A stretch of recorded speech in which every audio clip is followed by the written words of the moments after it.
vai biopsiar esse embrião, né? E aí, esse materialzinho, você veja também que essa biópsia não é uma coisa completamente inerte para o embrião. Então, o ideal é sempre você trabalhar com bastante material.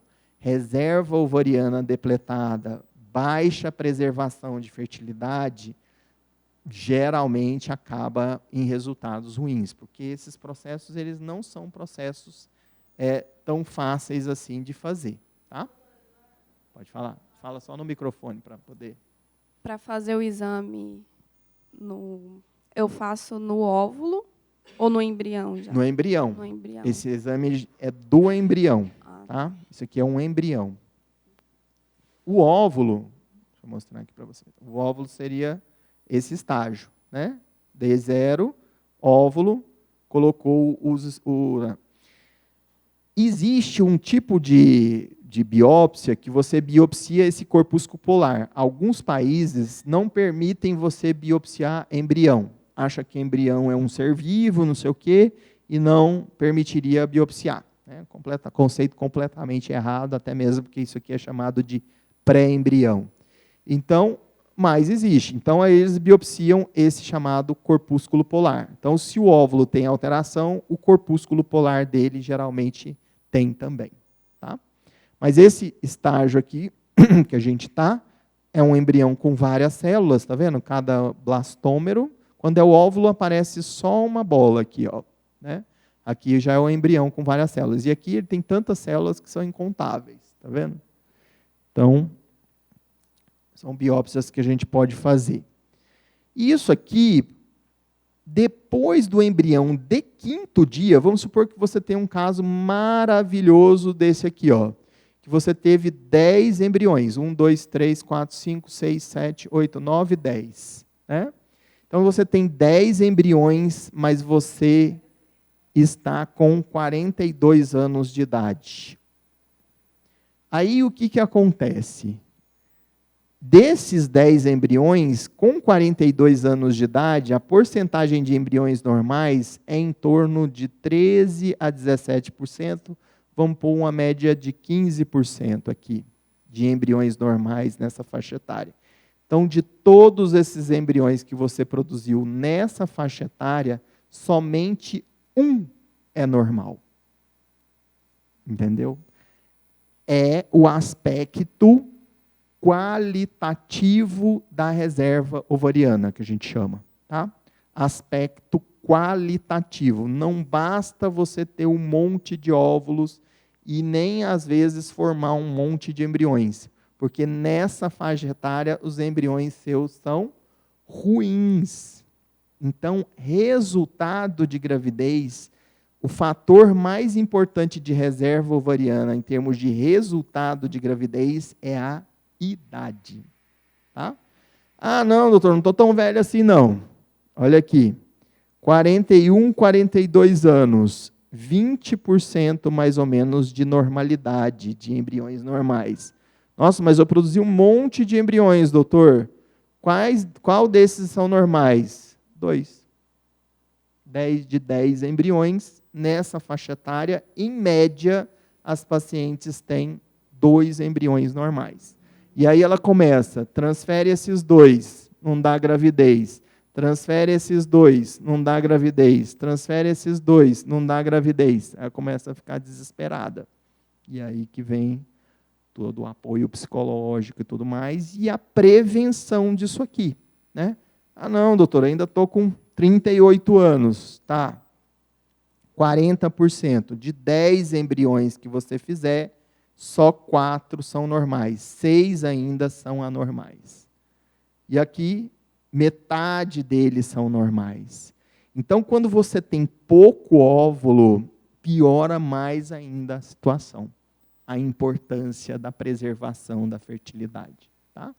Então, isso aqui é para mostrar para vocês exatamente a importância da preservação da fertilidade. 35 anos, 6 normais, 4 anormais.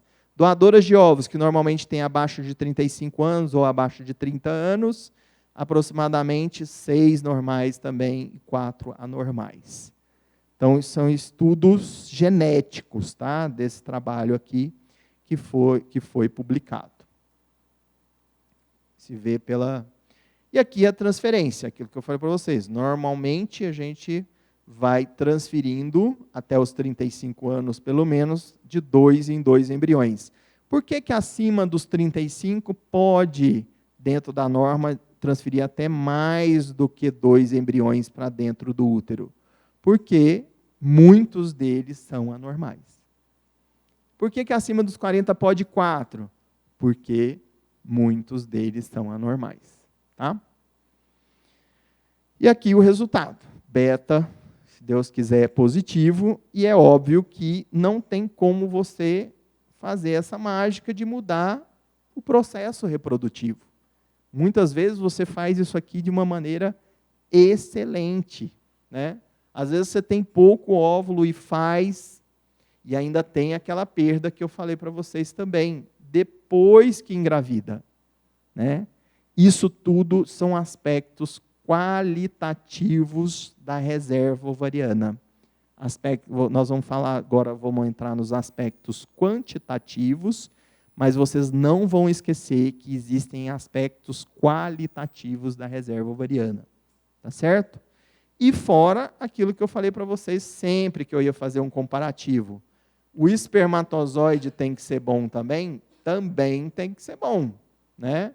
E tem que ter uma reserva de espermatozoides? Tem que ter uma reserva. Tem que ser bem tratado? Tem. Não pode ter varicocele, não pode ter obesidade, não pode ser tabagista, não pode ter feito tratamento quimioterápico, porque senão você depleta essa reserva tanto do aspecto quantitativo, impedindo a gravidez espontânea dos espermatozoides, quanto qualitativo. Tá certo? Intervalinho, você acha que vai ser mais ou menos? Vai ter alguma coisa? Então tá. Então, vamos entrar nessa questão. Reserva ovariana, que eu já até falei várias vezes aqui, isso é a importância da preservação da fertilidade. Porque se você não preservar a sua reserva ovariana, você vai causar um grande problema depois para engravidar. Então, esse aqui é um trabalho publicado por nós, avaliação da reserva ovariana, né? Então, aquilo que eu falei no início, busca pela realização profissional, necessidade de estabilização socioeconômica, estão fazendo que as mulheres passem a programar a maternidade para depois dos 35 anos, que dá um problema grande depois para engravidar, muitas vezes, né? A reserva ovariana, o que ela é? É exatamente aquele pool de folículos ovarianos disponíveis para recrutamento. O que é isso? Aquilo que eu falei para vocês. Nesse ovário aqui, graças a Deus, parece que está tudo bem, que você tem vários folículos antrais, né? Então, você tem um pool relativamente grande, disponíveis para recrutamento. Quando você vai fazer o seu FSH lá em um tratamento para engravidar, você vai ter uma resposta com vários óvulos. E aí você vai enfrentar todas aquelas dificuldades do processo reprodutivo humano, né? Já as pacientes pobres respondedoras responderiam, né, teriam poucos folículos antrais e responderiam com poucos óvulos. As respondedoras normais responderiam com uma quantidade melhor de óvulos, 6 a 9 óvulos. E tem umas pacientes que são altas respondedoras. Essas normalmente dá até para doar os óvulos, principalmente em faixas etárias mais jovens. Doadora, gente, é sinônimo de abaixo de 30, abaixo de 35 anos. Por quê? Exatamente porque acima dessa idade perde qualidade. Às vezes o paciente tem um monte de óvulos, mas esses óvulos com má qualidade. E, então, como eu falei, representa o potencial funcional dos ovários através do número e da qualidade ocitária. Então, esse ovário foi estimulado, olha, depois que estimulou, vários folículos, né? Então, número. Se ela for jovem, óvulo bom. Se ela tiver idade elevada, óvulo ruim. E aí, todas as dificuldades decorrentes disso, tá? diminuição da reserva seria, então, o quê?